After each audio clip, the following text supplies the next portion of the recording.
Today's episode is for any woman thirsting for information on perimenopause and menopause. I'm thrilled to be talking with Dr. Alyssa Dweck, who helps me sort through the facts, fears, and framework of this season of our lives. Stick around.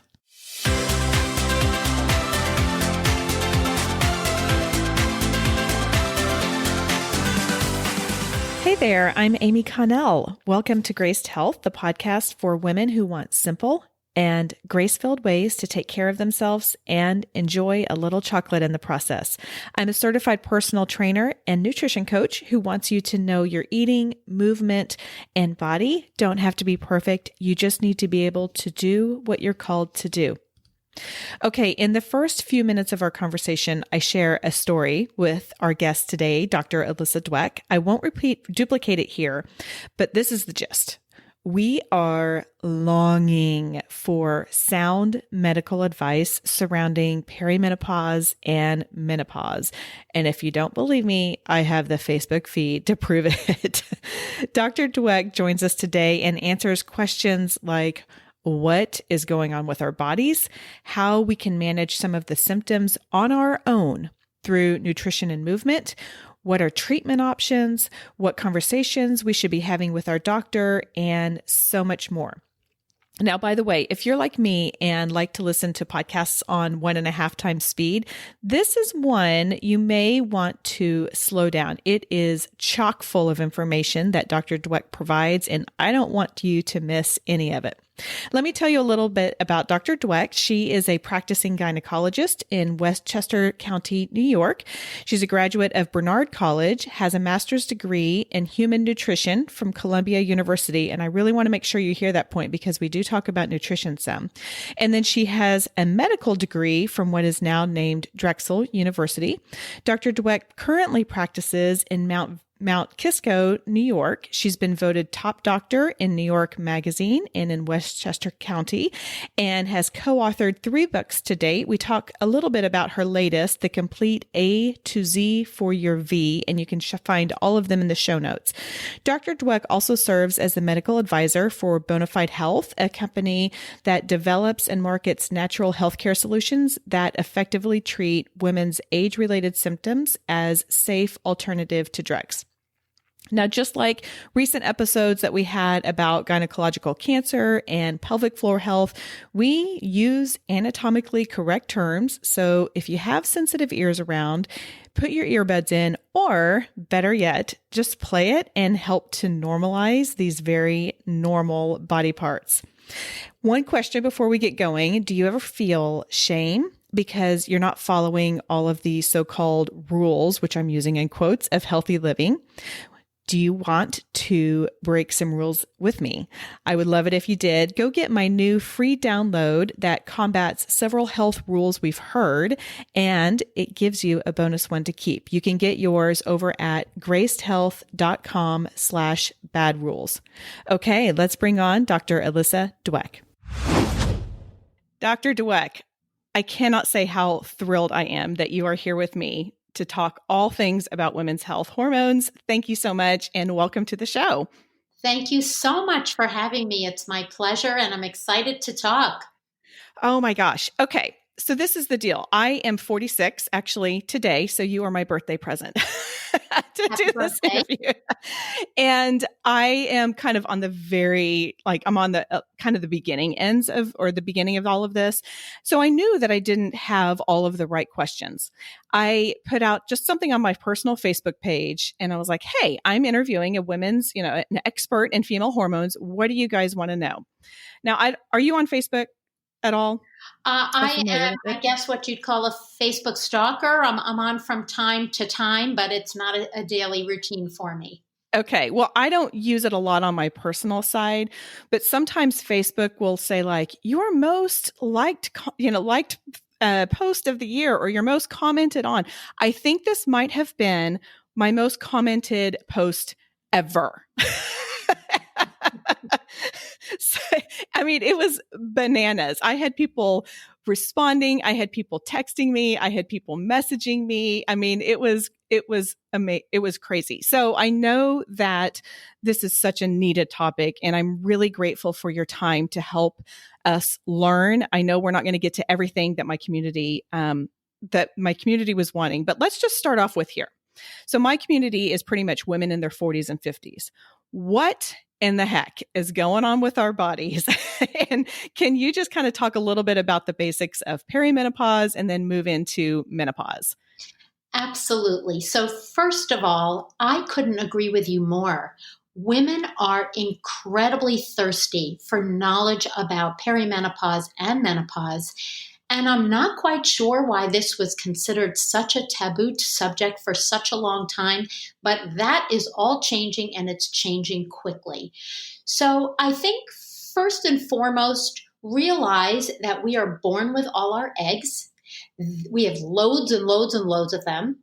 As time goes along, usually in your early to mid 40s, you may stop ovulating your eggs from time to time.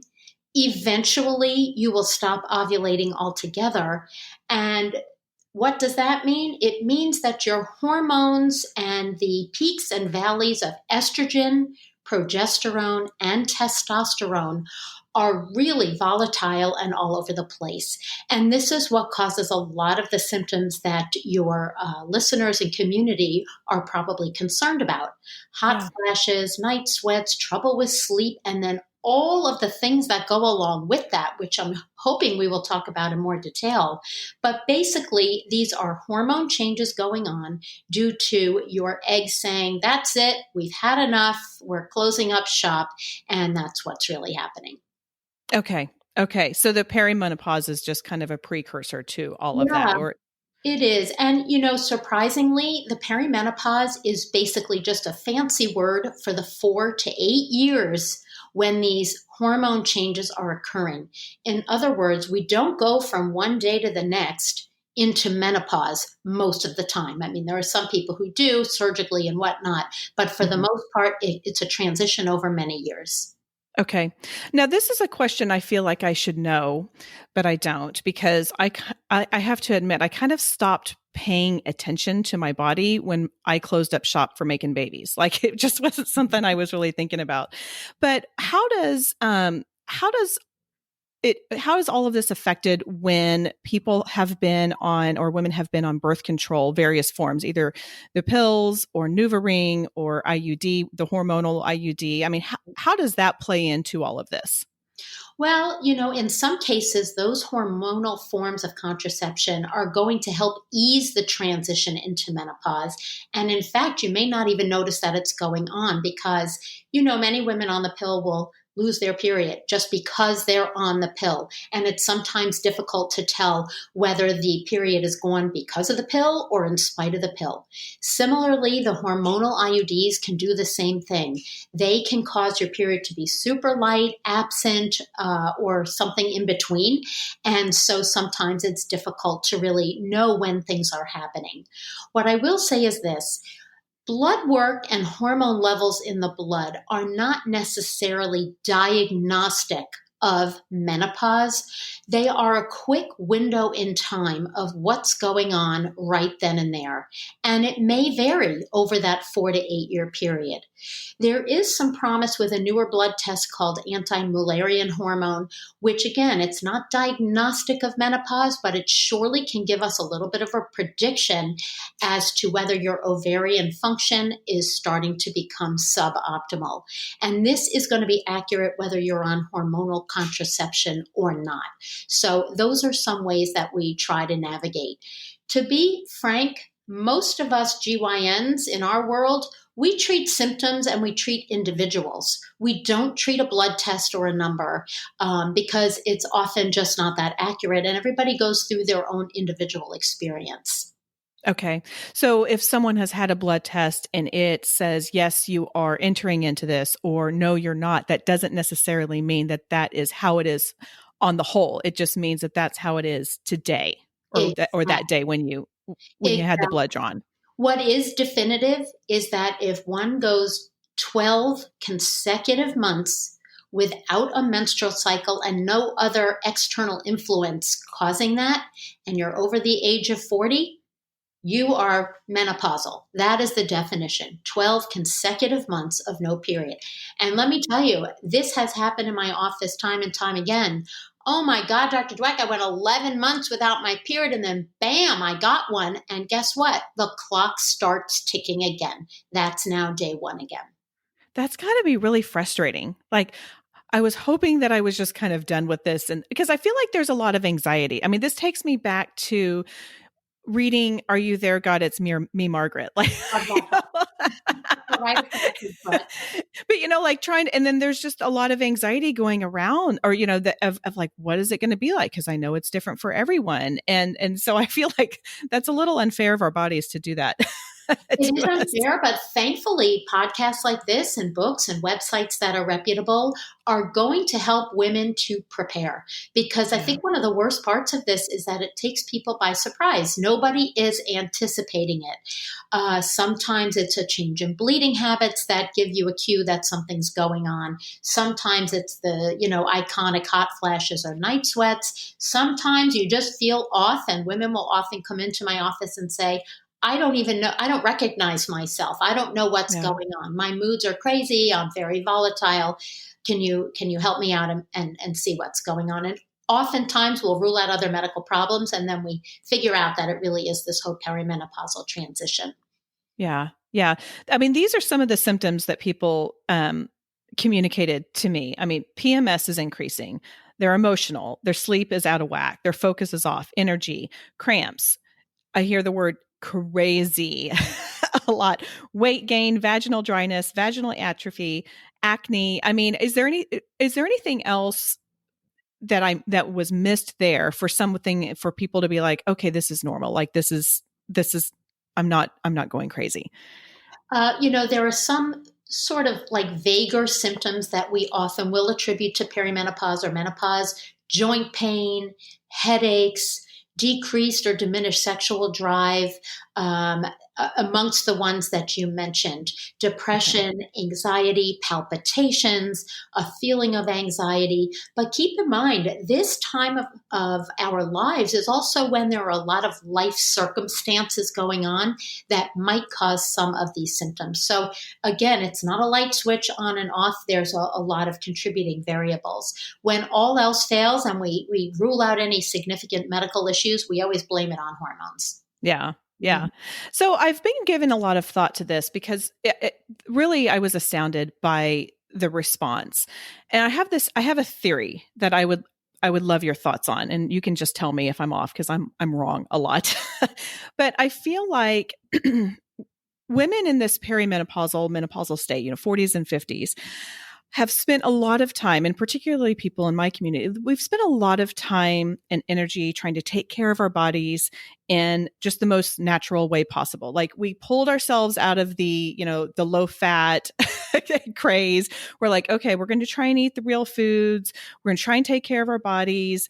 We're not going to pop an ibuprofen every time we feel like crap. We're going to start like, am I dehydrated? Like, really kind of getting attuned to our bodies and take care of what we need to before we take medicine. And now we feel like we're having these symptoms that make us crazy, or, any of the other ones that were mentioned. And then often we're told, yeah, this is what it is. And now you're going to have to start taking medicine for it. And by the way, some of them have side effects. And it's like a really gray area. It's really confusing. So first, please tell me if I'm off on that. Or you are not off at all, but I think we should frame this conversation by remembering that menopause is not a disease. Yeah. It's a natural state. We're all going to go through it. It is inevitable.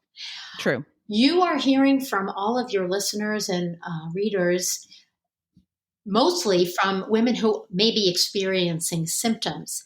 There are many, many women who experience no symptoms of concern, or perhaps they're just too busy to recognize them. Okay. But this is not a lifestyle change that gets made overnight. I think it is so important for women in their mid 30s, even earlier, but just to, really address your audience, mid 30s, early 40s, it's time to make these lifestyle choices now because it's only going to get harder as time goes along. So, what am I speaking about? And I'm just going to give some specifics if that's okay. Yeah, please do. Please do. Yeah. So diet, okay? Diet Mhm. is huge. Literally, you are what you eat. There's no question about that. For the women entering the perimenopausal and menopausal spaces, I always recommend number one, the Mediterranean diet. Why? This is a cardioprotective diet. With age and with menopause comes increased cardiovascular risk. That means heart attack, high blood pressure, potentially stroke. The Mediterranean diet focuses on lean proteins, very low carb, low sugar, low salt, and everything for spice is replaced with spices rather than salt. Again, this keeps hypertension as a minimal risk. Instead of butter, olive oil is used. Red wine or wine in general is allowed in moderation. Loads of fruits and vegetables with all the colors. They always talk about eating the rainbow. So, this is a cardioprotective diet, an immune protective diet, and naturally low glycemic so that weight gain that everybody complains about can be managed through this type of diet. And it's not a diet that you go on for a couple of weeks, it is a Yeah. lifestyle modification. The second change in eating habits that's been shown clinically to work well for weight loss, because so many of my patients complain about weight gain, not only due to age, but due to menopause, is intermittent fasting. The standard is the 16-8 regimen, where you do not eat for 16 hours of a 24-hour period. You can drink and have coffee and water and whatnot, but you don't eat, and you concentrate all your eating in the other 8 hours. And this, again, it just allows for metabolism to rise and helps with weight loss. And it is a struggle. I think it would be really misleading for me to state that most people don't have trouble with their weight in their 50s.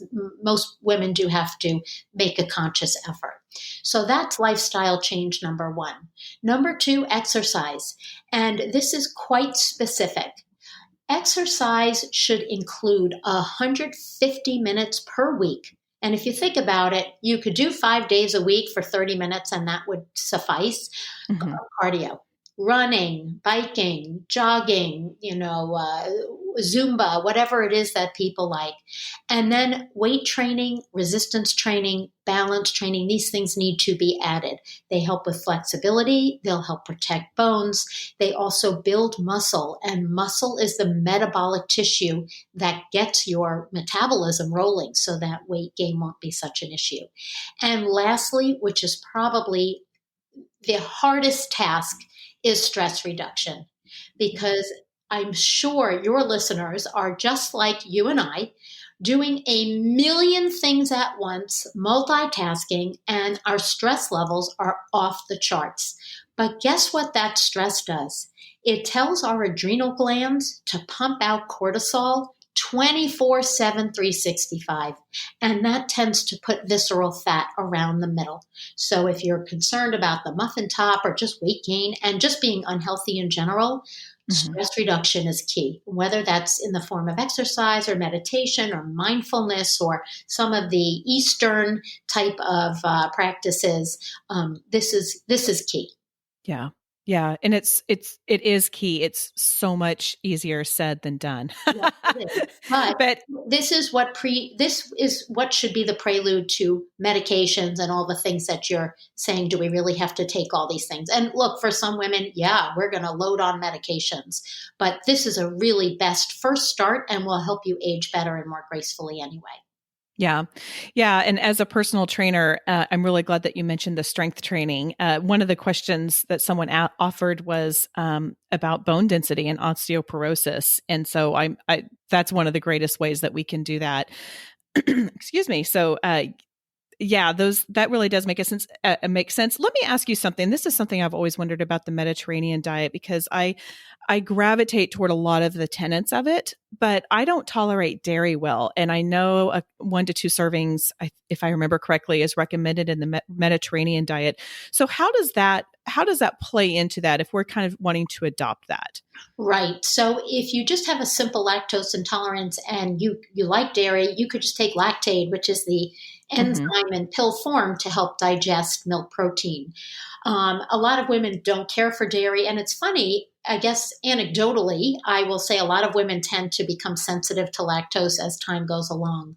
But keep in mind, calcium is found in lots of other sources. So there's calcium fortified juices. There's almonds, salmon, broccoli. I mean, there are a lot of dietary sources.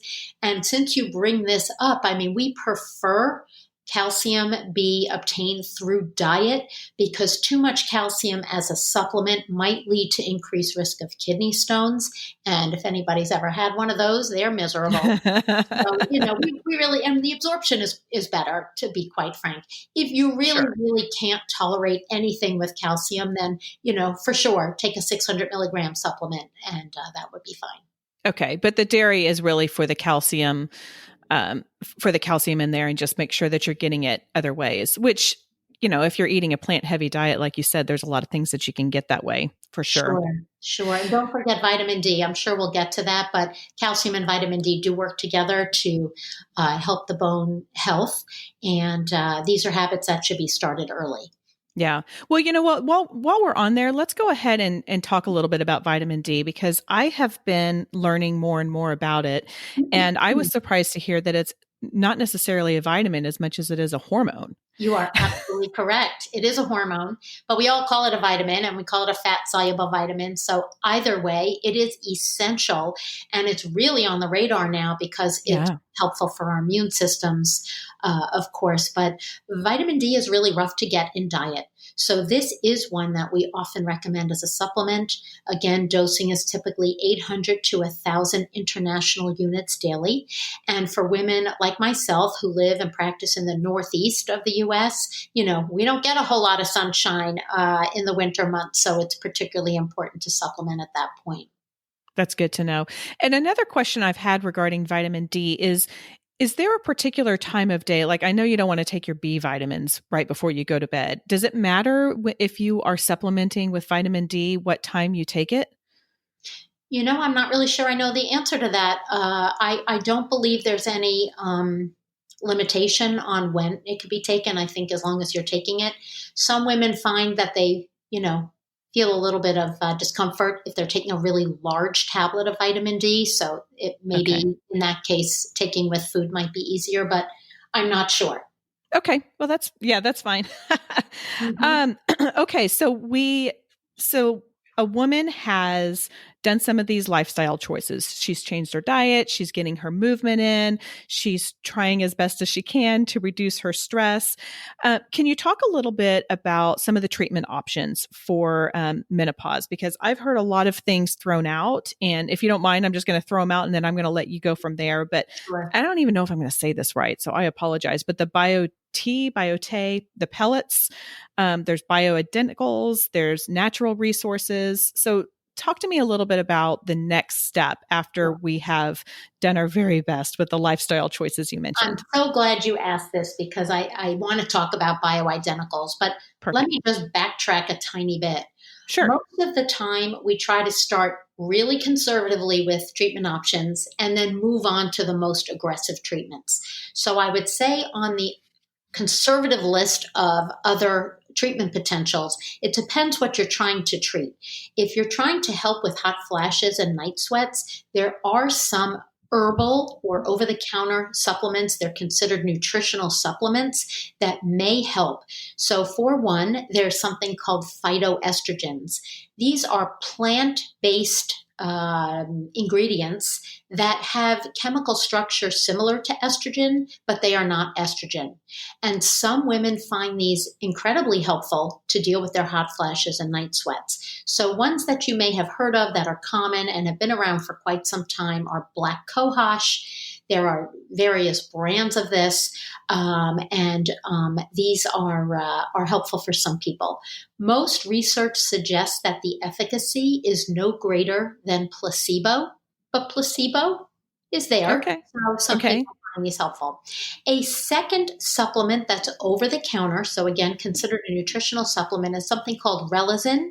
And this is one of my favorite recommendations because it is not a phytoestrogen. So, for example, in my breast cancer population, in these women who want nothing to do with anything that even resembles estrogen, Relazin is a super helpful plant-derived supplement made from a Swedish flower to help with hot flashes and night sweats. And again, this supplement has been shown in multiple clinical studies to really work above placebo significantly. So these are two conservative routes to go before getting to medication. Next on the list would be very quickly certain antidepressants, believe it or not, have been indicated by the FDA. So these are prescription medications that are helpful for hot flashes and night sweats. Some of the ones that people may have heard of are called venlafaxine or Effexor. Another one is called paroxetine or Paxil. So especially for that population of women who are flashing, but they're also feeling so anxious, this may be a helpful route for them. Finally, let's just get to hormones. And there are other medications in this list, but I'm just trying to hit the big ones. Sure. Hormone replacement therapy comes in many forms, shapes, and sizes. The standard definition of a bioidentical hormone is something that is structurally identical to what your body used to make. And I think where people get really confused, and we've done a bad job of explaining this, is that bioidentical, identical to what your body used to make on its own, and compounded from a pharmacy that compounds medication for you, they are not one and the same.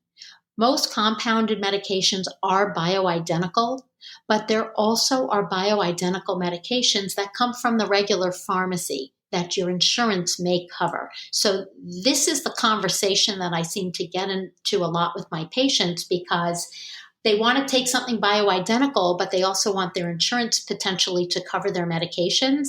They also want to have the comfort that there's safe and effective studies that have been done from the FDA on these compounds. So those are the traditional hormone replacements: estrogen, progesterone, and I'll leave that at that.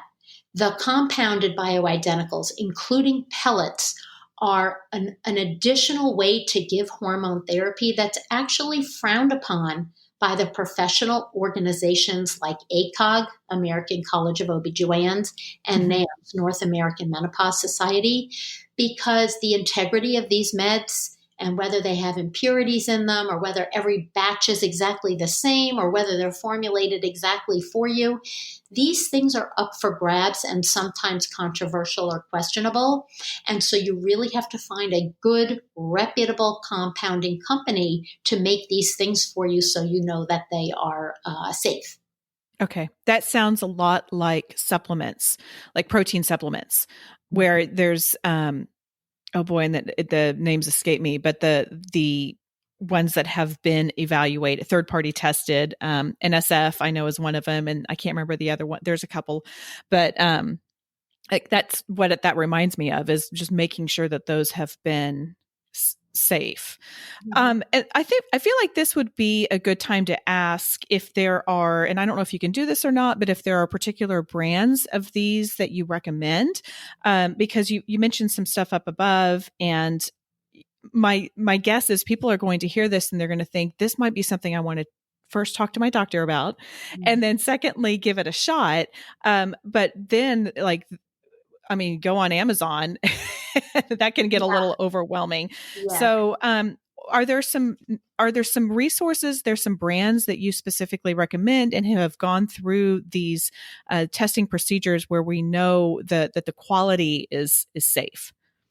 Are you speaking about compounded hormone brands? Because they're not branded. It's usually just a pharmacy. And most of us who are in practice, because it requires a prescription, most of us have our favorite compounding pharmacies. So, for example, I use one in my community called Healthy Choice Apothecary, and I know the pharmacist personally, and I know his place passes whatever regulatory restrictions that they need to, so I'm very comfortable prescribing there.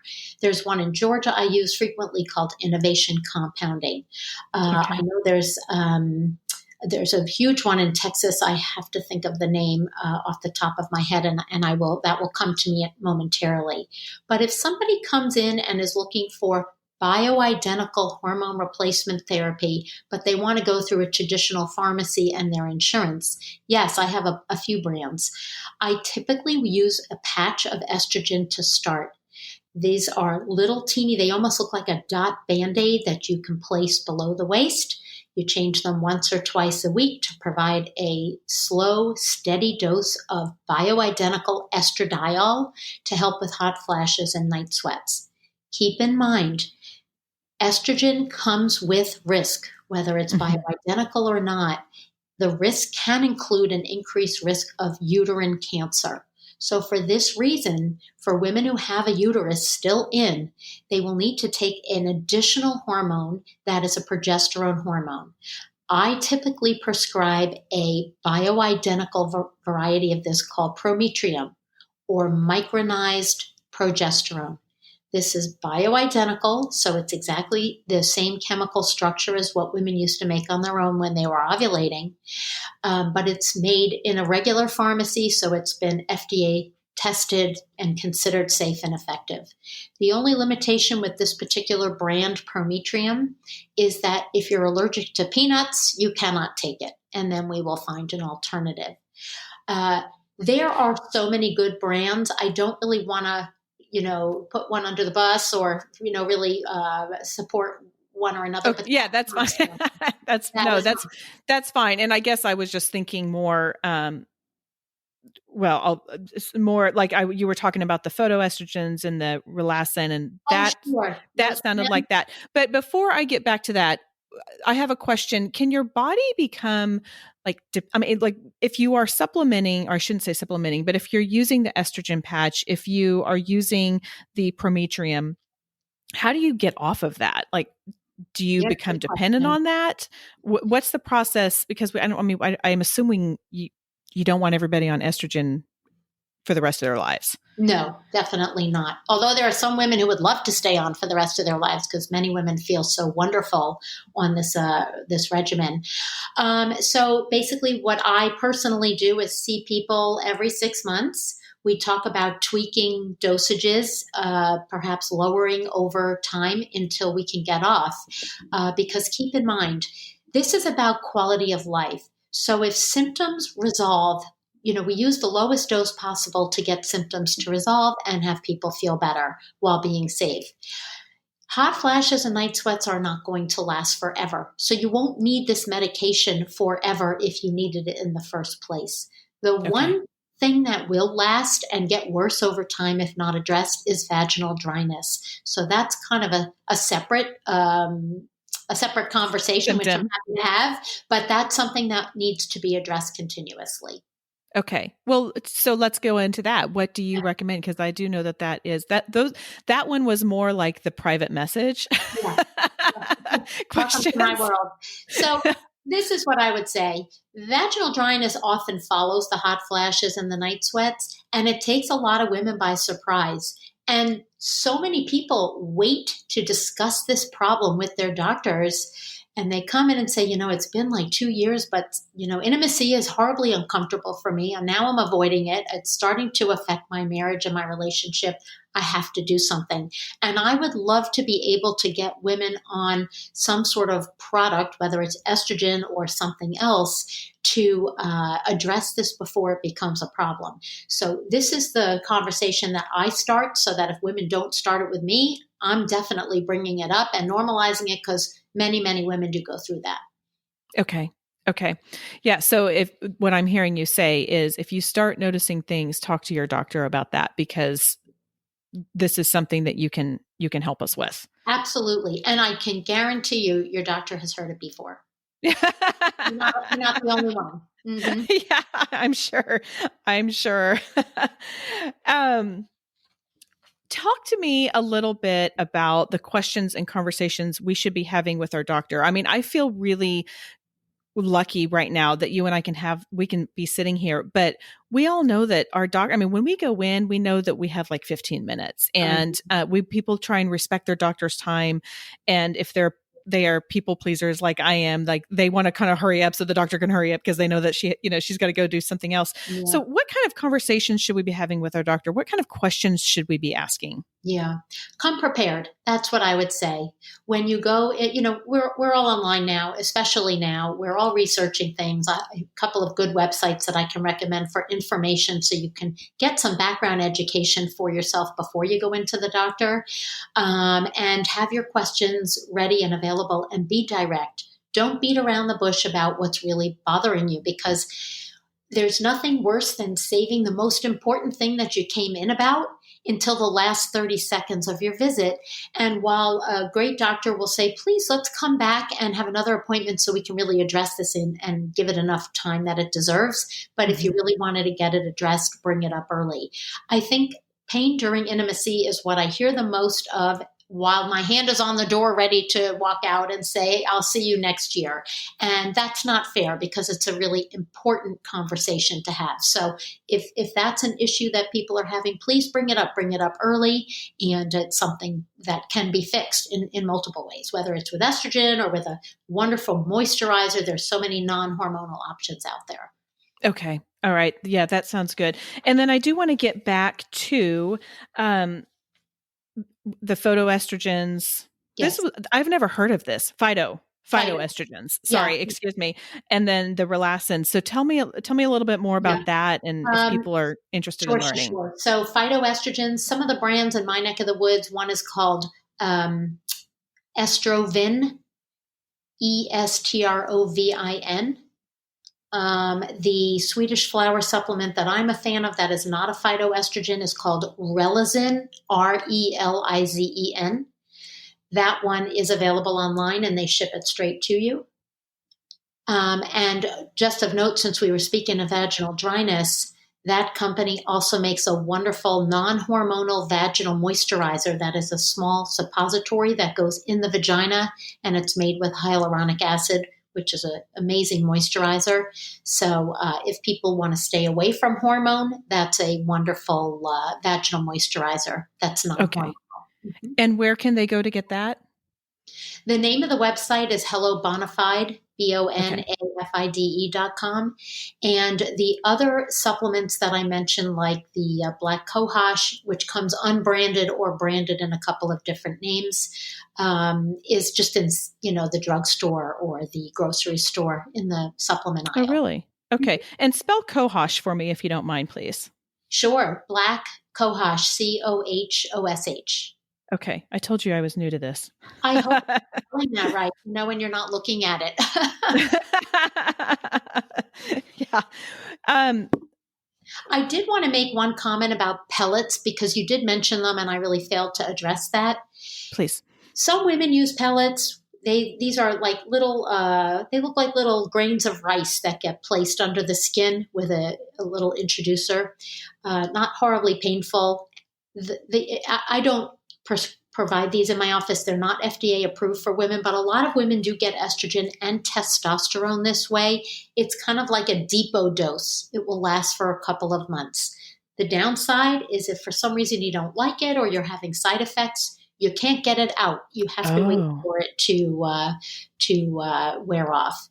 The other downside is, again, it's not positively looked on in the traditional medical community in terms of safety, efficacy. We just really, it hasn't been studied in that way.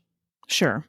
And I think as a lot of us are learning more and more about medicine and the process that things go through, of course, we're all a vaccination expert now, but certainly appreciate the process and of all of that. What do you wish women knew, or is there something that you could say, like, you know what, I wish everybody would adopt this or would do this or know this to help this transitionary time? I think probably just be prepared and be proactive and take the lifestyle modification seriously because they could make or break your need for medication. And think of all the other health benefits that go along with that. So that's my first go to. I try to practice what I preach. So I can attest to it being a real game changer in terms of your overall health. I also want to make note that you can't undervalue sleep. Yeah. And we recommend 8 hours of sleep, quality sleep. And so many women going through this time, and of course, with all the stresses of the current time, are having a lot of trouble sleeping and getting quality sleep. So, make the bedroom a place of zen where you really sleep or get intimate. Number two, shut down that phone or those screens before you go to sleep because, the blue light in there plays tricks with your brain waves and may interrupt your sleep. Alcohol is a sleep disruptor, caffeine, sugar, large meals, all these things that, we're sometimes accustomed to. So keep in mind. But I think sleep also great for the immune system. So overall, just will help the mood and the general disposition during this time. Yeah. And the cortisol too, it helps that, right? I mean, it helps you Yeah, manage that sleep. And I feel like I do need to I'm embarrassed to say this, but I know a lot of my community loves those HIIT workouts, those high intensity workouts. And I'm on a really big, I mean, I love them. But as a reminder, our body doesn't know the difference between like stress of traffic and stress of high intensity workouts. And so doing a high intensity workout every day is going to elevate those cortisol levels just as much as, you know, daily life stress. sure. Sorry, I had to get that in there. I agree. You can have too much of a good thing for sure.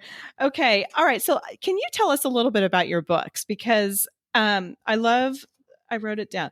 The book title, The Complete A to Z for Your V, A Woman's Guide to Everything You Wanted to Know About Your Vagina, Health, Hormones, and More. I mean, where has this been all my life? This sounds fantastic. It's a really fun read, and it's not the kind of book you have to read from front to back. It's chapters that include every and any gynecologic concern or issue that people want to learn about, not limited to menopause or perimenopause. Little fun fact, my very first book was called V is for Vagina, but Yeah. this was back a couple years back when the word vagina wasn't so well accepted in all venues. So when I decided to relaunch another book, which was similar but way more detailed, I knew that I was going to use some euphemistic symbol for the word vagina, just so that early morning TV wouldn't give me a rough time. So that's the origination of the title. But it's a fun book I wrote with a wonderful co-author, Robin, and we just wanted to tell the vagina stories with a no holes barred type of tone. It's funny, it's informative, it's medically accurate, at least up until the year it was written, which was a few years back. But yeah, it's a lot Yeah. of fun. Well, that's great. And I think a lot of it, I shouldn't say a lot, I can't speak for other people, but I did have a couple people reach out and say, I know I need to ask questions, but I don't even know what to ask. And we didn't talk about this. Like, I didn't talk about this with my mom. And maybe depending on where you grew up and the area, Southern women just don't talk like that. I don't know. Well, us northern women are not that shy, but I will say this. The big question that anyone could ask your doctor, your friend, your mother, your aunt, whomever, is this normal? Because that's what people want to know. Is It what I'm is. experiencing normal or should I be concerned? And if that's the question you come in with to your doctor, go for it because I think that's a very easy way to get the conversation started. Yeah, yeah. And it seems like this would be a great resource too for those of us with like young women Yeah. and who may be, and though I think now they're a little bit more comfortable saying vagina and talking about periods than probably I was growing up. But it seems like a really great resource for them as well. Yeah, well, don't be surprised if the man in your household decides to pick it up and hide it because we hear that story all the time. Really? Trying to figure out the mysteries. That's fantastic.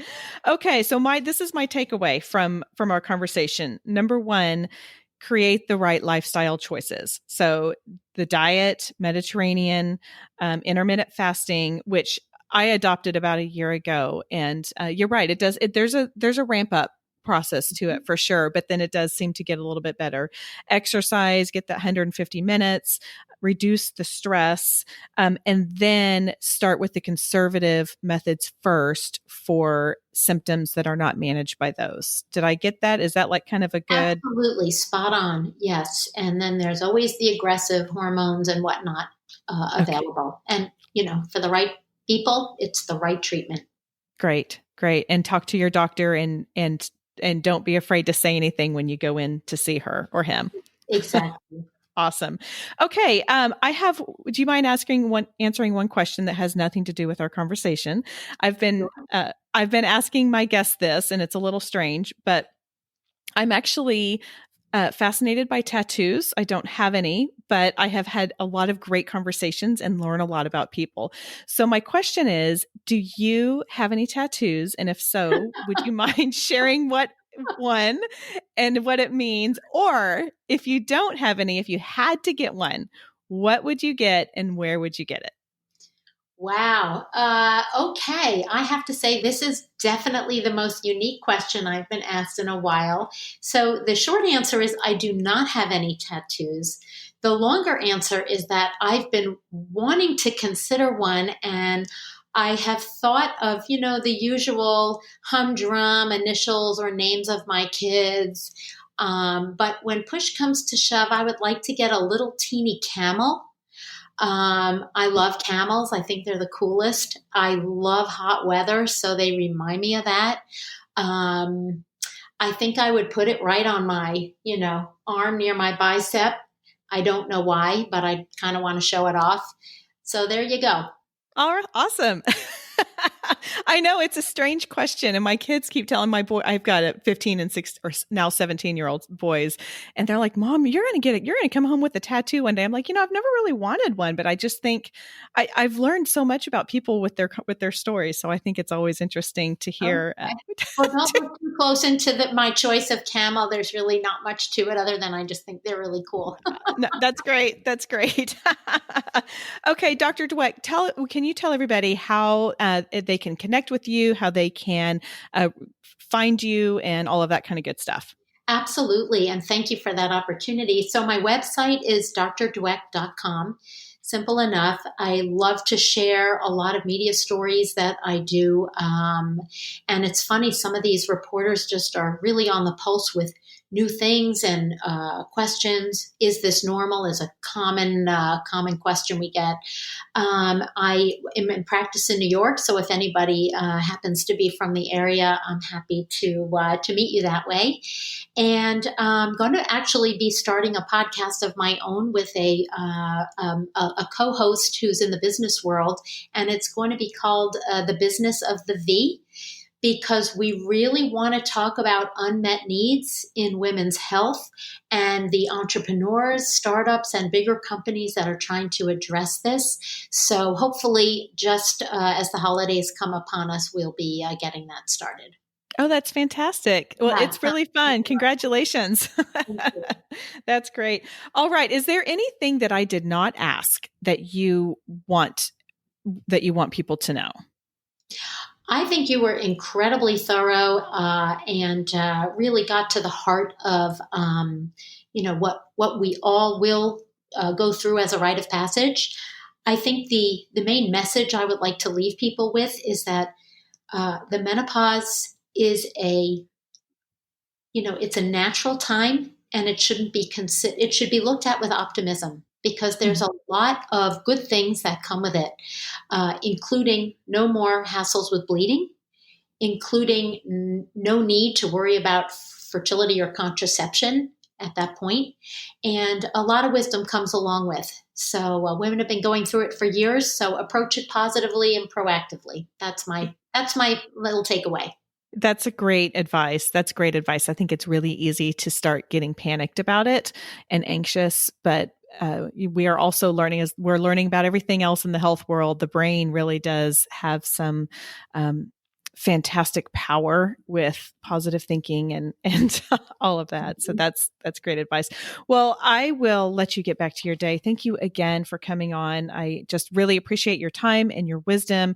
And I just can't wait to get this out to my community because the people, like you said, we are thirsty for this. And I think that you have really filled that today. So thank you. My pleasure. Thank you. I really want to thank Dr. Dweck for her time and wisdom on the show. And I also want to thank those of you who provided me kind of the framework and foundation for so many of these questions. Yes, I am experiencing some of them, but I know that the symptoms are often unique to so many of us. So thank you for your comments, your private messages, your texts. If I wasn't able to get to your questions, I'm sorry, but I do hope this gave you a really solid foundation to learn. And then also now you have the confidence and you can go to your doctor with additional questions, because I have to imagine that is what Dr. Dweck would want you to do, is to talk with your doctor about these. By the way, I do have all of Dr. Dweck's information in the show notes. Go grab her book, A to Z for Your V, if you want to learn more about every topic she's been asked in her career. And also don't forget to get your download, How to Enjoy Shame-Free Health by Breaking 8 Rules, at gracedhealth.com/bad rules. Also, is there someone you know whom today's conversation would serve? My guess is you probably have a lot of these little conversations with your friends. If so, share this with them, post it on social media. Let's get the word out. Let's normalize the conversation and really just try and quench the thirst that so many women have for this topic. Also, if you haven't subscribed to the show, and I invite you to click that button, subscribe, so you can find your own Graced Health each week. What's the one simple thing I want you to remember? This is something I try and do with every interview, with every show that I have, is give you one simple thing to remember. And that is menopause is not a disease. It's a normal and natural course in a woman's life. And you are not alone. Probably whatever you are feeling, you're not the first one to. Your doctor is there to help, but make sure that you come prepared when you go see her. Okay, that is all for today. Go out there and have a graced day.